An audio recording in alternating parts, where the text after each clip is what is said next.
Hello दोस्तों, नमस्कार। मैं ब्राइट फ्यूचर चैनल से जगत सिंह। आज मैं कुछ नई जानकारी लेकर आया हूँ। मैंने छात्रों से भी वादा किया था, क्योंकि मैं अपने स्कूल में लीगल लिटरेसी क्लब इंचार्ज हूँ और मेरा फर्ज बनता है कि छात्रों को नई नई जानकारियाँ दूँ कानून के बारे में, जो उन्हें मालूम नहीं है। साथ ही साथ समाज के लोगों को भी जागरूक करूँ जिनके पास ऐसी जानकारियों का अभाव है, और जानकारियों के अभाव में कहीं ना कहीं उनका शोषण हो जाता है। अगर उनके पास जानकारियाँ होंगी तो वो शोषण से बचे रहेंगे। तो इस बारे में मैं कहना चाहूँगा, हमारे यहाँ समाज में होता क्या है, एक्चुअल में न्याय भी बिकता है। हमारे यहाँ जमानत का जो प्राविधान है वो गरीबों के प्रति संवेदनशील नहीं है, बिल्कुल नहीं है। एक गरीब के लिए जमानत देना बहुत मुश्किल होता है, क्योंकि उसके पास पैसे नहीं होते, उसके पास धन का अभाव होता है, और न्यायालय गरीब और अमीर के बीच की दूरी का बिल्कुल ध्यान नहीं रखते। एक अमीर के लिए जमानत देना बहुत आसान होता है, बड़े आराम से बहुत जल्दी उसकी जमानत हो जाती है, परंतु गरीब के लिए काम बहुत मुश्किल हो जाता है। गरीब जबकि उसका दोष भी नहीं होता, फिर भी वो जेल में सड़ता रहता है। इसलिए हमारे यहाँ जो ये सिस्टम है, जमानत का सिस्टम है, मैं चाहूँगा इसमें बदलाव हो, ताकि एक गरीब व्यक्ति को भी अपने केस की शुरुआत होने से पहले अपनी रिहाई को देख सके, अपने केस को समझ सके। जिस प्रकार से एक अमीर आदमी इसका लाभ उठा लेता है, ऐसे ही मैं चाहूँगा कि गरीब अमीर के जो बीच की खाई है ये खत्म हो जाए। हमारे न्यायालय को ऐसा सोचना चाहिए कि गरीबों के हित में भी कुछ काम करें, क्योंकि गरीब आदमी के पास अच्छे अच्छे वकील करने के लिए पैसे नहीं होते, उसके जमानती भी नहीं मिल पाते, उसके लिए बड़ी समस्या हो जाती है। तो आज हम पहला जो पॉइंट इस पर चर्चा करेंगे वो है हमारा पहला पॉइंट, गिरफ्तारी। तो गिरफ्तारी क्या है, इसके बारे में जान लेते हैं। फौजदारी प्रक्रिया संहिता की कौन सी धारा गिरफ्तारी से संबंधित है? अगर हम इसका उत्तर जाने तो फौजदारी प्रक्रिया संहिता की धारा 41 से 60 तक हमारी गिरफ्तारी के बारे में बताती है। अब बात जान लेते हैं कि गिरफ्तारी क्या है ना। गिरफ्तारी जो शब्द है, इसको फौजदारी प्रक्रिया संहिता या किसी अन्य कानून में परिभाषित नहीं किया गया है। इसके बारे में ज्यादा कहीं परिभाषा नहीं दी गई है, परंतु गिरफ्तारी से जो अभिप्राय है वो यह है कि किसी व्यक्ति की आजादी को कानून की शक्ति द्वारा रोक लगाना, उसकी आजादी पर ब्रेक लगाना। और क्या है, गिरफ्तारी का समय व्यक्ति की आजादी पर जिस समय विघ्न डालते हैं उस समय से शुरू हो जाता है। इसके लिए ये नहीं है कि जब पुलिस के रिकॉर्ड में वो जिस समय रिकॉर्ड में दर्ज करेंगे उस समय नहीं, जिस समय से उसको गिरफ्तार किया गया उस समय से ही गिरफ्तारी का समय शुरू हो जाता है। इसमें यदि हम बात करें, नेक्स्ट पॉइंट बनता हमारा वारंट। वारंट क्या है ये जानना बहुत जरूरी है। वारंट क्या है ये जानना बहुत जरूरी है। तो वारंट क्या है दोस्तों?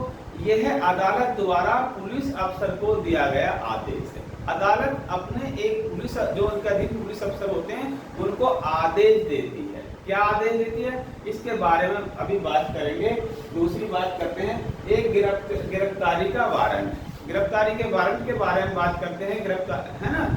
तो अदालत द्वारा पुलिस अफसर को किसी व्यक्ति को पकड़कर अदालत में पेश करने का लिखित आदेश जो दिया जाता है वो गिरफ्तारी का वारंट है। किसी पुलिस अफसर को अदालत द्वारा किसी अमुक व्यक्ति, नाम और पिता का नाम लिखा होता है, किसी व्यक्ति, उस ऐसे व्यक्ति को पकड़कर अदालत में पेश करने का जो आदेश पारित किया जाता है, दिया जाता है, वो क्या कहलाता है? गिरफ्तारी का वारंट कहलाता है। इसी में एक बात और कर लेते हैं, सर्च वारंट। सर्च माने तलाश, जैसे ये है सर्च वारंट। क्या है ना, कैसे होता है, इसके बारे में जान लेते हैं, है ना। यह कोर्ट द्वारा लिखित आदेश है।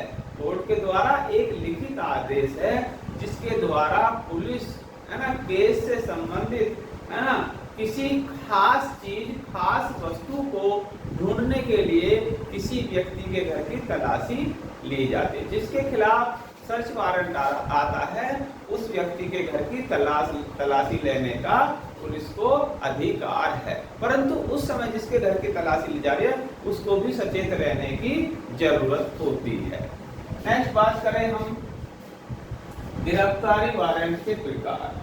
गिरफ्तारी वारंट के प्रकार कैसे, गिरफ्तारी वारंट कैसे होते हैं, गिरफ्तारी वारंट किस प्रकार के होते हैं, है ना, इसके बारे में बात करें। प्रत्येक वारंट कैसा होना चाहिए, एक तो हमें पता ही नहीं होता, यहाँ पर हम मार खा जाते हैं। गिरफ्तारी जो वारंट है, प्रत्येक वारंट, गिरफ्तारी वारंट में जितने भी वारंट आते हैं, सर्च वारंट हो, गिरफ्तारी वारंट हो, कैसे हो, ये लिखित होने चाहिए और उस पर जो कोर्ट का अधिकारी है, पीठासीन अधिकारी, उसके हस्ताक्षर हो, है ना, और उस पर मोहर लगी हुई होनी चाहिए। दोनों तो का होना जरूरी है, उसके ऊपर उसके हस्ताक्षर सिग्नेचर भी हो और मोहर भी लगी हो। अगर दोनों में से कोई एक भी नहीं है तो वारंट उचित नहीं है, आप उसको डिनाई कर सकते हैं, है ना, वो त्रुटिपूर्ण है, ऐसा वारंट मान्य नहीं होगा। दोस्तों, वारंट कब तक लागू रहता है, अगर ये पूछते हैं छात्र, तो वारंट कब तक लागू रहता है? वारंट तब तक लागू रहता है जब तक कोई उसे खारिज नहीं कर दे। कोई अधिकारी या जज उसको जब तक खारिज नहीं करता तब तक वारंट बरकरार रहता है, लागू रहता है। अर्थात जब वारंट जारी हो गया, जब तक उसे खारिज नहीं किया जाएगा तब तक वो लागू ही माना जाएगा। एक क्वेश्चन ये बनता है, यदि वारंट में कोई त्रुटि, कमी, खामी है ना, तो क्या गिरफ्तारी गैर कानूनी है?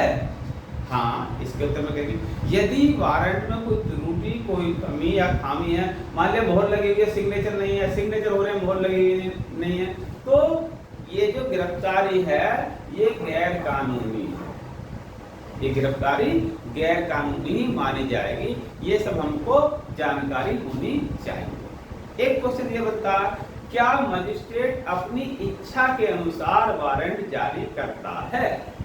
क्या मजिस्ट्रेट, जज अपनी इच्छा के अनुसार वारंट जारी करता है? तो इसका उत्तर बनेगा हाँ, परंतु उस मजिस्ट्रेट या जज के पास उसका न्यायोचित आधार होना चाहिए, है ना। बिना न्यायोचित आधार के वह अपनी इच्छा अनुसार भी वारंट जारी नहीं कर सकता।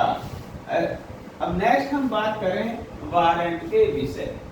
वारंट की विषय वस्तु क्या होती है ना, वारंट की विषय वस्तु। वारंट कैसा होना चाहिए? ये नहीं है कि किसी ने कह दिया अरे आपके खिलाफ वारंट है, हम भी चले गए।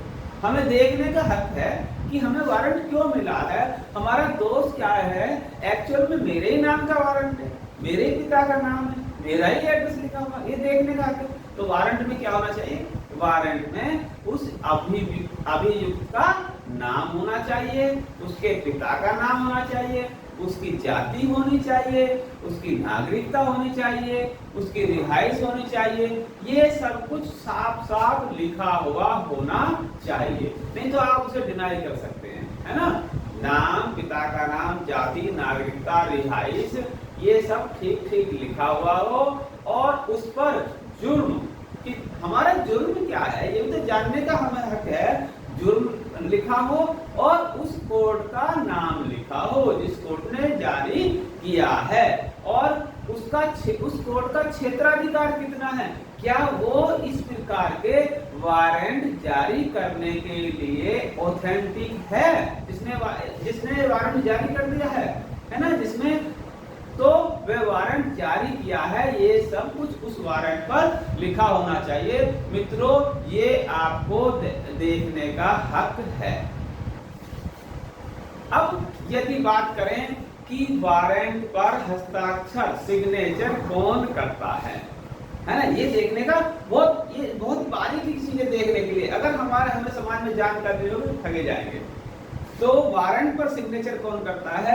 वारंट पर सिग्नेचर केवल पीठासीन अधिकारी ही कर सकता है। वहां का जो है ना मुख्य जज है वही करेगा जहां से वारंट जारी किया गया है ना। वारंट किस तरह से साइन होना चाहिए अगर ये पूछा जाए, वह अधिकारी या जज, मजिस्ट्रेट द्वारा साइन किया हुआ हो तथा उस पर कोर्ट की मोहर लगी हुई होनी चाहिए। केवल मोहर ही पर्याप्त नहीं है या केवल सिग्नेचर ही पर्याप्त नहीं है। अभी मैंने थोड़ी देर पहले बोला, तो आपको देखना होगा कि उस पर मोहर और सिग्नेचर दोनों हैं तो वारंट वाजिब है, नहीं तो गैर वाजिब है। और यदि क्वेश्चन ये बनता, यदि वारंट पर हस्ताक्षर हो परंतु मोहर ना हो तो क्या यह वारंट गैर कानूनी हो जाता? हाँ, मैंने अभी बताया वारंट पर हस्ताक्षर और मोहर दोनों ही होने चाहिए। यदि किसी एक का अभाव है तो वारंट गैर वाजिब है। ऐसे वारंट के आधार पर आरोपी को गिरफ्तार नहीं किया जा सकता। अगर दोनों में से दोनों पूर्ति नहीं है, मोहर और हस्ताक्षर नहीं है, तो किसी भी अभियुक्त को गिरफ्तार या आरोपी को गिरफ्तार नहीं किया जा सकता। अब बात करें गिरफ्तारी का कानूनी औचित्य। जिसको पुलिस गिरफ्तार करने आई है उसके खिलाफ कानूनी औचित्य बन रहा हो, है ना? तो इसमें क्वेश्चन बनता है कि क्या किसी व्यक्ति को गिरफ्तारी का कानूनी औचित्य होना आवश्यक है? जिस व्यक्ति को गिरफ्तार करने के लिए कोई अधिकारी आया है, क्या उसके खिलाफ गिरफ्तारी का कोई कानूनी औचित्य है? औचित्य होना आवश्यक है? हाँ, इसका उत्तर हाँ है। क्यों? इसके लिए औचित्य होना आवश्यक है क्योंकि यदि ऐसा नहीं है तो ये संविधान का जो अनुच्छेद 21 है, जो हमें मौलिक अधिकारों में मिला हुआ है, मौलिक अधिकारों में जो अनुच्छेद 21 है उसका सरासर उल्लंघन है। यदि ऐसा नहीं है, कोई कानूनी औचित्य नहीं है, तो यदि ऐसा नहीं है तो ये जो संविधान की जो अनुच्छेद 21 है, जो हमें मौलिक अधिकारों में अनुच्छेद 21 मिला हुआ है, उसका सरासर उल्लंघन हो रहा है और गिरफ्तारी तर्क संगत और न्यायोचित होनी चाहिए। तो गिरफ्तारी के कानूनी औचित्य में कहेंगे हम, गिरफ्तारी कैसी हो? न्याय संगत हो और न्यायोचित हो। एक प्रश्न यही बनता है, क्या बिना वारंट के गिरफ्तारी इच्छा पर निर्भर करती है? इसका उत्तर हाँ बनेगा। हाँ, क्या बिना वारंट के गिरफ्तारी इच्छा पर निर्भर करती है? इसका उत्तर हाँ बनेगा। कुछ परिस्थितियां ऐसी हो जाती हैं पुलिस के लिए। हाँ, उन परिस्थितियों में जहां पर वारंट लेने में समय लगेगा ना, और कोई इस तरह का अपराध हो गया है, ये जघन्य अपराध हो गया है कि अभियुक्त के भाग जाने का डर हो। कोई यदि इस तरह का अपराध हो गया है, आनंद में हो जाते हैं अपराध, कि अभियुक्त के भाग जाने का डर सताए, तो उसके द्वारा कोई अन्य जुर्म करने का भी संदेह हो कि इस समय में अगर जब तक हम पुलिस वारंट लेगी तब तक ये कोई दूसरा अपराध ना कर दे, तो पुलिस उसको बिना वारंट के भी गिरफ्तार कर सकती है, परंतु उसका औचित्य हो, इस तरह का कुछ मामला बन रहा हो, है ना? तो ये क्वेश्चन बड़ा अच्छा है, क्या बिना वारंट के भी पुलिस अपनी इच्छा से, है ना, गिरफ्तार कर सकती है? इसका उत्तर हाँ है। तो इसमें कहेंगे हाँ, ऐसी परिस्थितियां हो जाएं जहां पर पुलिस को वारंट लेने में देरी हो और उस देरी के कारण पुलिस अभियुक्त के भाग जाने का डर हो, तो ऐसी हालत में या उसके द्वारा कोई अन्य जुर्म करने का संदेह बन रहा हो, है, तो ऐसे संदेह के आधार पर पुलिस उसको गिरफ्तार कर सकती है।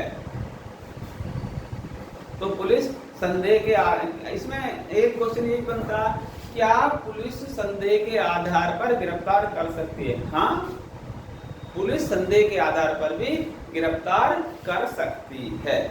इसमें नेक्स्ट बात हम लेकर आते हैं विश्वसनीय सूचना, क्योंकि पुलिस के पास कुछ गुप्तचर होते हैं, वो उसको तरह तरह की सूचना देते हैं और उनके अनुसार पुलिस काम करती है।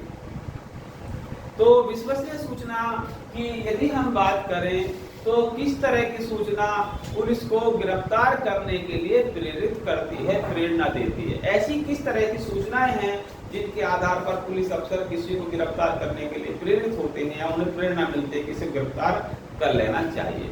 तो इसमें आती है विश्वसनीय सूचना। कहते हैं ना, विश्वसनीय सूत्रों से पता चला है ये तो व्यक्ति इतना खतरनाक है ना समाज के लिए। तो इसका मतलब यह हुआ कि पुलिस को उस सूचना की सच्चाई पर कोई संदेह नहीं होना चाहिए। जो सूचना किसी व्यक्ति ने ला के दिए, मुखबिर ने ला के दिए, तो मुखबिर होते हैं पुलिस के द्वारा छोड़े हुए, तो उसकी सच्चाई पर पुलिस को कोई संदेह होना नहीं चाहिए और पूरी जांच पड़ताल करने के बाद ही किसी पुलिस अफसर को ऐसा कोई कदम उठाना चाहिए। पुलिस अफसर का फर्ज बनता है कि पूरी जांच पड़ताल करे, तभी इस प्रकार का कदम उठाए, है ना। और बाद में, है ना, उसके बाद ही पुलिस ऐसा करे, क्योंकि पुलिस अफसर को कानूनन जो है भारतीय दंड संहिता की धारा 41, है ना, इसमें गिरफ्तारी की शक्ति प्रदान करता है। कानून भारतीय दंड संहिता की धारा 41 के अंतर्गत, है ना, गिरफ्तारी की शक्ति प्रदान करता है। हमारा जो कानून है उसे शक्ति देता है। नेक्स्ट बात करें तो कानून जो तर्क है, जो तर्क पुलिस के पास है, वो तर्क संगत संदेह, है ना, संदेह दिखाते हों। ऐसा नहीं है कि पुलिस वाले चाहे अपने लिए अपने किसी स्वार्थ के कारण किसी को गिरफ्तार कर लें, ऐसा भी नहीं, उनके लिए भी सजा का प्रावधान है। इसमें तर्क संगत संदेह में मैं कहना चाहूंगा कि तर्क संगत संदेह से हमारा तात्पर्य यह है कि यह प्रत्येक केस की परिस्थितियों पर निर्भर करता है। हर केस की परिस्थिति अलग अलग होती है, परंतु संदेह करने का कोई ठोस आधार हो। जो संदेह किया जाता है कि संदेह करने का कोई ठोस आधार होना चाहिए। पुलिस को यह भी देखना चाहिए कि क्या वह संदेह के आधार पर जुर्म साबित कर सकती है। पुलिस अगर किसी को गिरफ्तारी करे तो वो संदेह को ये देख ले कि क्या मैं इस संदेह के आधार पर इस पर जुर्म साबित कर सकते हैं या नहीं। यदि नहीं तो उल्टा मामला बन जाएगा। ठीक है। अब एक क्वेश्चन ये बनता है कि क्या पुलिस द्वारा अपनी शक्तियों का दुरुपयोग करने पर सजा का प्राविधान है। अक्सर पुलिस वाले अपनी शक्तियों का दुरुपयोग कर देते हैं, है ना। तो अब आपके नॉलेज में ये बात होनी चाहिए, यदि पुलिस अधिकारी अपनी शक्तियों का दुरुपयोग करता है, गलत तरीके से उनका उपयोग करता है, क्या उसके खिलाफ उसकी सजा का भी कानून है। हाँ, इसका उत्तर हम हाँ कहें। हाँ, उस पुलिस अधिकारी के खिलाफ भी, है ना, अगर कोई अपनी शक्तियों का दुरुपयोग करता है तो उसके लिए भी सजा का कानून है। आईपीसी की धारा 220 के अंतर्गत, आईपीसी की धारा 220 है, इंडियन पिनल कोड की धारा 220 के अंतर्गत ऐसे पुलिस अफसर को, कैसे हो, जो इस तरह का कृत्य करता है, अपनी शक्तियों का दुरुपयोग करता है, ऐसे पुलिस अफसर के लिए 7 साल की सजा या जुर्माना या दोनों हो सकते हैं। क्या है, अगर कोई पुलिस अधिकारी अपनी शक्तियों का दुरुपयोग करते हुए किसी को अनावश्यक रूप से गिरफ्तार करता है तो उसके लिए भी सजा का प्राविधान है। आईपीसी की धारा 220 के अंतर्गत ऐसे पुलिस अफसर को 7 साल की सजा या जुर्माना या दोनों हो सकते हैं। प्रश्न यही बनता है कि इस बात को कौन साबित करेगा कि संदेह तर्क संगत था और रिहाई उचित है। अब इसके लिए कौन साबित करेगा। यह जिम्मेदारी उस पुलिस अफसर की है। यह जिम्मेदारी संबंधित पुलिस अफसर की होती है कि उसे यह साबित करने के लिए कुछ ठोस सबूत दिखाने होंगे। कोई ठोस सबूत चाहिए। अतः पुलिस बिना ठोस सबूतों के कार्रवाई नहीं करती है। ऐसे पुलिस अफसर को यह देखना होगा कि संदेह, सूचना या आरोप के कुछ औचित्य है भी या नहीं। ऐसा नहीं है कि किसी ने आरोप लगाया और हम चल दिए। अतः अब जब भी हमारी पुलिस किसी भी मामले में हाथ तब डालती है तब वो कम से कम उसकी लिखित सूचना आपसे लिखवा लेते हैं। अगर कोई वर्बली किसी को बोलता है तो पुलिस उस पर कार्रवाई नहीं करती। वो चाहती है कि हमें लिखित में सूचना दे, फिर कारण देखती है, उसके बाद कार्रवाई करती है। तो ये आज के लिए कुछ जानकारियाँ थी, लंबी वीडियो में अपलोड नहीं कर पाऊंगा और बाकी नेक्स्ट वीडियो में हम बताने का प्रयास करेंगे। आज के लिए धन्यवाद।